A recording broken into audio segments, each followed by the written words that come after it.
যেই শহীদ মাওলানা মতিউর রহমান নিজামী, আলী আহসান মোহাম্মদ মুজাহিদ, যারা বাংলাদেশকে গড়বার জন্য মীর কাসেম আলী, কামারুজ্জামান, আব্দুল কাদের মোল্লা, যারা দেশকে গড়বার জন্য যারা প্রচেষ্টা চালিয়েছিল, মানুষের কর্ণকুহরে কোরআনের কথা, ইসলামের কথা পৌঁছার জন্য নিরন্তর প্রচেষ্টা চালিয়েছিল, আওয়ামী লীগ সেই আল্লাহর গোলামদেরকে এই জমিনে হত্যা করেছে। আমরা বিশ্বাস করি আগামী দিনের একটি সুন্দর বাংলাদেশ, আগামী দিনের একটি ইনসাফ ভিত্তিক বাংলাদেশ, আগামী দিনের যেই জনপদের মানুষ নির্যাতন সয়েছিল, কিন্তু আধিপত্যবাদের কবল, আধিপত্যবাদের সেই নখরকে আজকেও বাংলাদেশের মানুষ মেনে নেয়নি এবং মেনে নেবে না। আসসালামু আলাইকুম রহমতুল্লাহি ওয়া বারাকাতুহু। আপনারা সবাই কেমন আছেন? আলহামদুলিল্লাহি রাব্বিল আলামিন, ওয়াসসালাতু ওয়াসসালামু আলা সাইয়্যিদিল মুরসালিন ওয়া আলা আলিহি ওয়া আসহাবিহি আজমাইন। আউযু বিল্লাহি মিনাশ শাইতানির রাজীম। বিসমিল্লাহির রহমানির রহিম।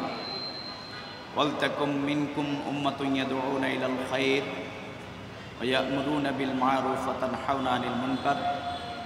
সাদাকাল্লাহু মাওলানাল আযীম। বাংলাদেশের গণমানুষের সংগঠন, বাংলাদেশের স্বাধীনতা, সার্বভৌমত্বের অতন্ত্র প্রহরী, বাংলাদেশকে একটি মদিনার রাষ্ট্রে ইনসাফ ভিত্তিক রাষ্ট্রে পরিণত করবার জন্যে যেই কাফেলা প্রচেষ্টা চালিয়ে যাচ্ছেন, বাংলাদেশ জামাত ইসলামী ঢাকা মহানগরী ক্যান্টনমেন্ট থানার উদ্যোগে আজকের এই ঐতিহাসিক সহযোগী সমাবেশের সংগ্রামী সভাপতি, প্রধান অতিথি হিসাবে বক্তব্য রাখবেন বাংলাদেশ জামাত ইসলামী ঢাকা মহানগরী উত্তরের সংগ্রামী আমির। উপস্থিত আছেন মহানগরী সহকারী সেক্রেটারি, অন্যান্য স্থানীয় নেতৃবৃন্দ, সংগ্রামী উপস্থিতি, আইন শৃঙ্খলায় নিয়োজিত প্রশাসনের বিভিন্ন পর্যায়ের ব্যক্তিবর্গ, সাংবাদিক বন্ধুগণ, সম্মানিত ঢাকাবাসী। আমরা আজ আল্লাহ তাআলার শুকরগুজার করছি যে মহান রব্বুল আলামিন আমাদেরকে দীর্ঘ 17 বছর পর এইভাবে একত্রিত হয়ে আল্লাহর দ্বীনের কথা, কোরআনের কথা, ইসলামের কথা মানুষের সামনে তুলে ধরবার জন্যে এইরকম একটি পরিবেশ যে আরশের মালিক আমাদেরকে করে দিয়েছেন, সে মাবুদের দরবারে আমরা শুকরগুজার করছি আলহামদুলিল্লাহ। আজকের এই পরিবেশ, আজকের এখানে যদি এইরকম 10 জন মানুষ নয়, 20 জন মানুষ নয়, ঘরের একান্ত নিবৃত্তে যদি আল্লাহর কোরআনের কথা বিগত দিনে যারা বলার চেষ্টা করেছিল, সেখানেও কিন্তু পুলিশ গিয়ে গ্রেপ্তার করে নিয়ে আসতো।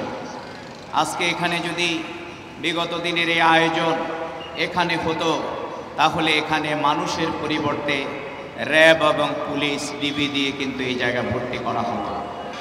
বিগত দিনের ইতিহাস ছিল মানুষকে হত্যা করার ইতিহাস। সে হত্যার, জুলুম, নির্যাতনের কবল থেকে বাংলাদেশকে মুক্ত করবার জন্যে 2006 সালের 28 অক্টোবর লগি বৈঠা দিয়ে মানুষকে হত্যা করে লাশের উপর নৃত্য করার ইতিহাস আওয়ামী লীগ তৈরি করেছিল। আওয়ামী লীগ সেই ফ্যাসিস্ট দলের নাম যারা আমাদের বাংলাদেশের চৌকস সেই দেশপ্রেমিক 57 জন সেনা অফিসারকে শহীদ করেছিল। আওয়ামী লীগ হচ্ছে সেই খুনের দল যারা শাপলা চত্বরে আলেম ওলামাদের রক্ত দিয়ে রাজপথকে রঞ্জিত করেছিল। আওয়ামী লীগ হচ্ছে সেই খুন এবং সেই নরপশুর দল যেই শহীদ মাওলানা মতিউর রহমান নিজামী, আলী আহসান মোহাম্মদ মুজাহিদ, যারা বাংলাদেশকে গড়বার জন্য মীর কাসেম আলী, কামারুজ্জামান, আব্দুল কাদের মোল্লা, যারা দেশকে গড়বার জন্য যারা প্রচেষ্টা চালিয়েছিল, মানুষের কর্ণকুহরে কোরআনের কথা, ইসলামের কথা পৌঁছার জন্য নিরন্তর প্রচেষ্টা চালিয়েছিল, আওয়ামী লীগ সেই আল্লাহর গোলামদেরকে এই জমিনে হত্যা করেছে। সুতরাং আমরা 54 বছরের সিঁড়িতে দাঁড়িয়ে আজ দেখছি আজকের যে উন্মুক্ত ভাবে বাংলাদেশের মানুষ আজকে এখানে যেভাবে আমরা স্বাধীনতা দিবস পালন করছি, আমরা 71-এ মুক্তিযোদ্ধারা যুদ্ধ করে সেই পাকিস্তানের সেই কবল থেকে বাংলাদেশকে মুক্ত করেছিল। আর 2024 সালের ছাত্র জনতা 5ই আগস্ট সেই কবল থেকে বাংলাদেশকে স্বাধীন করেছে। শুধু তাই নয়, বাংলাদেশ শুধু আজ স্বাধীন নয়, বাংলাদেশ আজ পেশিবাদে মুক্ত হয়েছে। কিন্তু দুর্ভাগ্য হচ্ছে, যেই মায়েরা তাদের সন্তানদেরকে এই জনপদে শাহাদাতের জন্য প্রেরণ করেছিলেন, অনেক শহীদেরা তাহাজ্জুদের নামাজ পড়ে, অনেক শিশুরা, অনেক বৃদ্ধরা আল্লাহর জমিনে সেই পেশিবাদে মুক্ত একটি দেশ গড়বার জন্য যারা জীবন দিয়েছে, আজকের এই জায়গা থেকে আমরা সেই শহীদদের জন্য আল্লাহর কাছে শাহাদাতের সর্বোচ্চ মর্যাদা কামনা করি। 450 মানুষ যাদেরকে গুলি করে শেখ হাসিনা অন্ধ করে দিয়েছিল, আমরা 5ই আগস্ট এক উন্মুক্ত বাংলাদেশ পেয়েছি। কিন্তু যারা চোখ হারিয়েছে, সেদিন তার এই বাংলাদেশ তার জন্য অন্ধকারময় হয়েছে। সেই চোখ হারানো রিকশাওয়ালাকে জড়িয়ে ধরে আমরা যখন বলেছিলাম যে ভাই, আপনি 2টি চোখ হারিয়েছেন, আপনি সবচেয়ে ত্যাগ স্বীকার করেছেন, সেই চোখ হারানো রিকশাওয়ালা বলেছিল, আমি চোখ হারিয়ে আমি খুশি, কারণ বাংলাদেশ আমার চোখের বিনিময়ে পেশিবাদ মুক্ত হয়েছে। সুতরাং এদেশের মানুষ কিন্তু অন্যায়ের কাছে মাথা নত করে নাই। আমাদের উপরে নির্যাতনের পরে নির্যাতন হয়েছে। আদর্শিকভাবে জামাত ইসলামীকে আওয়ামী লীগ মোকাবিলা করতে ব্যর্থ হয়ে আওয়ামী লীগ কিন্তু নির্যাতনের পথ বেছে নিয়েছিল। সর্বশেষ আওয়ামী লীগ আমাদেরকে নিষিদ্ধ করেছে। কিন্তু এদেশের জনগণ, বাংলাদেশের 18 কোটি মানুষ সর্বশেষ জামাত ইসলামী এবং ইসলামী ছাত্র শিবিরকে তাদের বুকে টেনে নিয়েছে। আওয়ামী লীগকে শুধু নিষিদ্ধ করে নাই, আওয়ামী লীগকে বাংলাদেশ থেকে পালিয়ে যেতে শেখ হাসিনাকে বাধ্য করেছে। সুতরাং আমরা বিশ্বাস করি, আগামী দিনের একটি সুন্দর বাংলাদেশ, আগামী দিনের একটি ইনসাফ ভিত্তিক বাংলাদেশ, আগামী দিনের যেই জনপদের মানুষ নির্যাতন সয়েছিল, কিন্তু আধিপত্যবাদের কবল, আধিপত্যবাদের সেই নখরকে আজকেও বাংলাদেশের মানুষ মেনে নেয়নি এবং মেনে নেবে না। বাংলাদেশের মানুষ ব্রিটিশ পিরিয়ড থেকে শুরু করে কোনো আন্দোলন সংগ্রামে এদেশের জনপদের মানুষ অন্যায়ের কাছে মাথা নত করে নাই, আগামী দিনেও করবে না ইনশাআল্লাহ।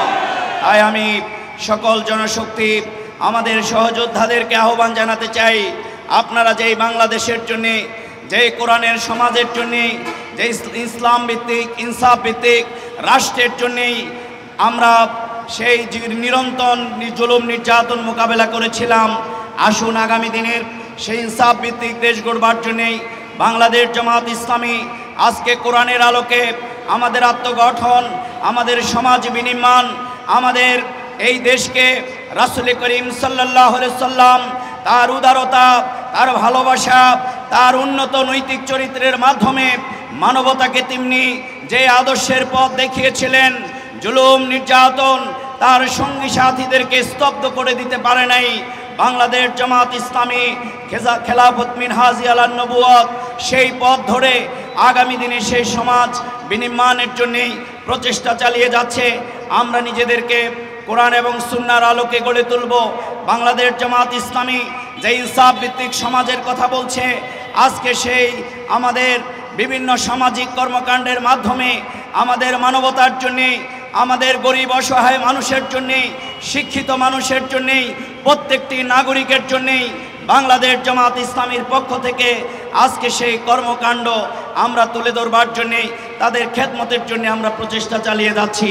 তাই একদিকে আমাদের নৈতিকতা, আরেকদিকে আমাদের উন্নত নৈতিক চরিত্র এবং এই সুন্দর সমাজ বিনির্মাণের জন্যে আসুন আমরা সকলে ঐক্যবদ্ধভাবে আমরা এই প্রিয় কাফেলার পতাকা তলে সামিল হই। তাহলেই বাংলাদেশ এক সাগর রক্তের পাড়ে দিয়ে, ছাত্র জনতার রক্তের মধ্য দিয়ে আমরা যেই বিপ্লব সাধিত করেছিলাম, আমরা জালেমের কবল থেকে মুক্তি পেয়েছি, কিন্তু মজলুমের কান্না কিন্তু এখনো বন্ধ হয় নাই।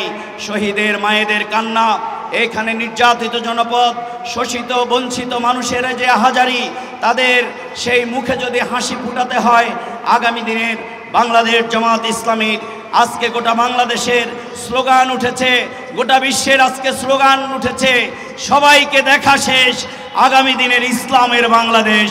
বাংলাদেশে আজকে স্লোগান উঠেছে, সব দল দেখা শেষ, জামাত ইসলামের বাংলাদেশ। সেই সুন্দর সমাজ বিনির্মাণের জন্য ঐক্যবদ্ধভাবে আপনারা এগিয়ে আসবেন, সেই প্রত্যাশা ব্যক্ত করে আমার কথা এখানে শেষ করছি। আল্লাহ হাফেজ। বাংলাদেশ জিন্দাবাদ, বাংলাদেশ জামাত ইসলামী জিন্দাবাদ। আসসালামু আলাইকুম ওয়া রাহমাতুল্লাহি ওয়া বারাকাতুহু।